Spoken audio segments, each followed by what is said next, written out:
ఇప్పుడు నోరు తెరవండి.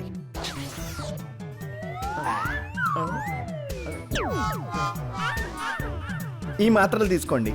దీన్ని ఉదయం పాలతో వేసుకోవాలి, దీన్ని సాయంత్రం పాలతో వేసుకోవాలి, దీన్ని రాత్రి పాలతో వేసుకోవాలి. మాత్రల వల్ల ఉపయోగం ఉంటుందా? దీని వల్ల కంటే పాల వల్లే లాభం ఎక్కువ ఉంటుంది. 3 సార్లు పాలతోనా? అంటే చాలా ఖర్చు. ఇది మాత్రలతో తగ్గించలేమా? నా దగ్గర ఒక మాత్ర ఉంది. దీన్ని వేసుకోగానే మీరు పరిగెడతారు.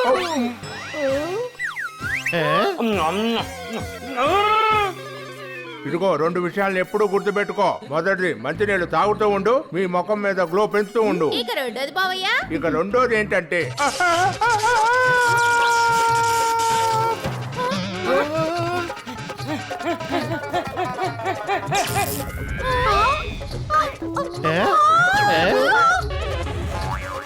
అయ్యో ఓరే నాయన, ఇప్పుడు ఏం చేయాలి?